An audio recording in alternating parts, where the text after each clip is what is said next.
Hello everyone, this is Chase from Chaser Guides, and here we are starting World 4 of Super Mario Bros. For the NES. You will first be greeted by two new enemies, surprisingly, not one, but two. This is Lakitu and Spiny. Lakitu's continually throw a volley of Spinies, and you basically cannot hit Lakitu at most points unless you can get up high. There you go. He will come back, however, and he'll pretty much harass you the whole level, so just be wary of him. There's actually two ways to play this level, by the way. You can go really fast or really slow. I'm going to go slow for beginner's sake and just to show it's possible, but going fast is actually very advantageous in this level. I will show an alternate run of this level in a video that will upload soon after this one, just so you know. That's much easier in my opinion, but a little bit trickier to master. By the way, right there, the third block, above it, there is a secret 1-up. That only appears if you collect all the coins in 3-3 or warp here from the 1-2 warp zone to World 4, just so you know. Moving on, there's a bunch of plant pipes here, and if you go down this one, it leads to a coin bonus room. Go ahead and duck down, and as you're running, and jump right here, and you can get a power-up. That's mostly useful if you're Super Mario and want a Fire Flower, or Small Mario doesn't even have to worry about that, he can just go under it.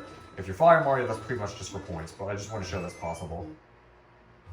The rest of these blocks are pretty much worthless, and you can get some coins.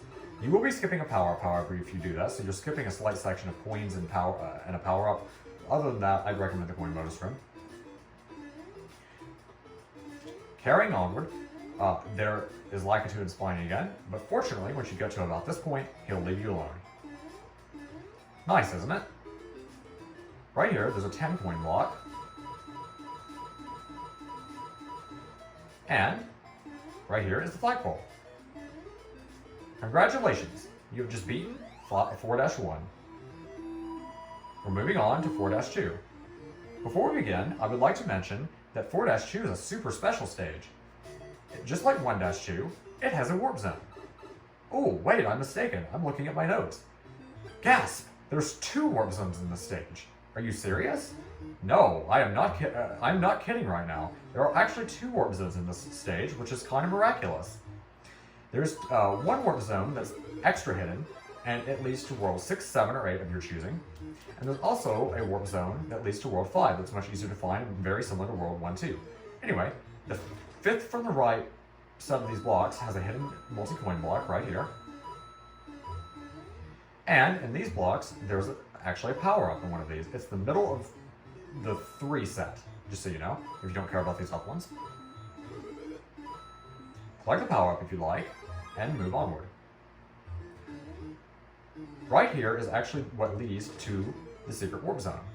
Hit these invisible blocks, but don't hit the one directly under the left one because it'll make it very difficult to get this. Get in here. You can also duck jump in here if you need to. And hit this to reveal a vine. That leads to the 6, 7, or 8 warp zone if you're interested. I'm not going to take that, but just so you know. Right here, there's a multi-coin block. And a new enemy that we see. That's a Buzzy Beetle. It is in a shell, and if you kick it, it works just like a Koopa Troopa. However, these guys are actually immune to fire, so they're very dangerous.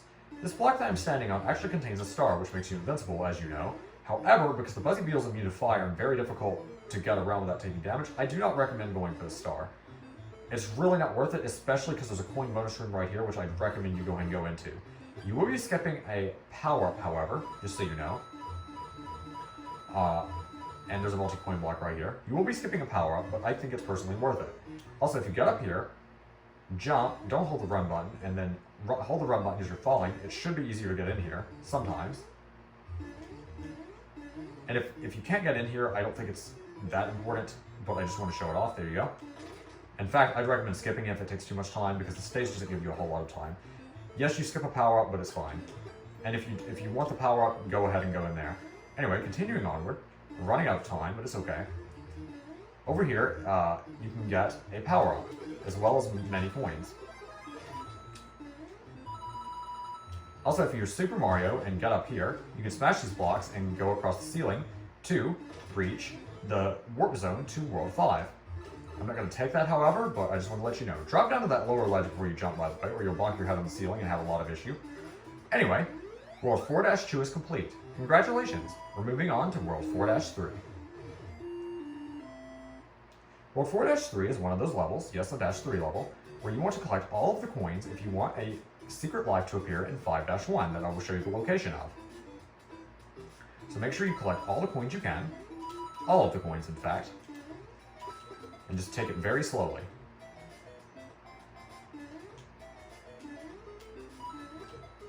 Feed all the Koopas and be very careful. Collect this power up right here. And if you're a point lover, I just want to mention this. If you're a point lover, you can actually stand on these lifts until they reach their breaking point. And once they reach their maximum weight acquired, like basically at their lowest point, if they drop off and you jump off quickly and save yourself, they'll give you 1,000 points.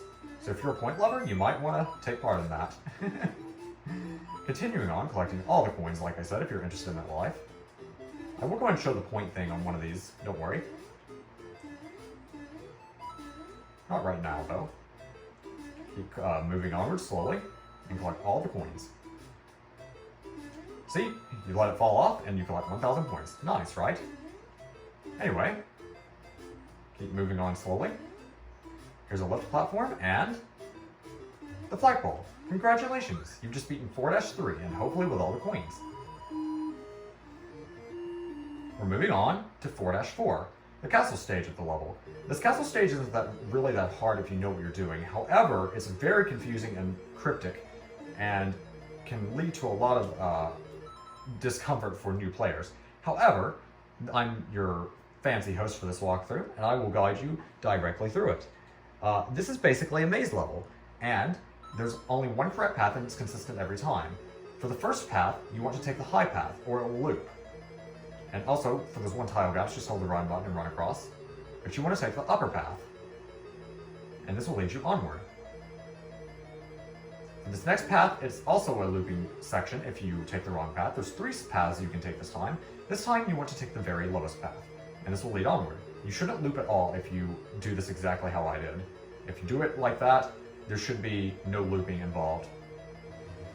And Bowser also breathes fireballs in the sections that you can't, or you don't even have to worry about. Be very careful. And this Bowser is actually one of the trickier ones because there's actually a fire bar and a random Podoboo.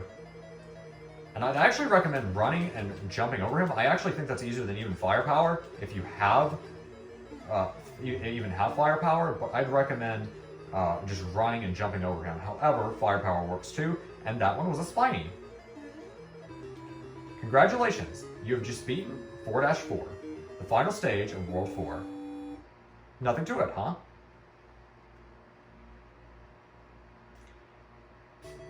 Here we are starting World 5, and we will do that in the very next part. I hope you enjoy, and I hope this was helpful. This is Chase signing out. Thank you, and good night.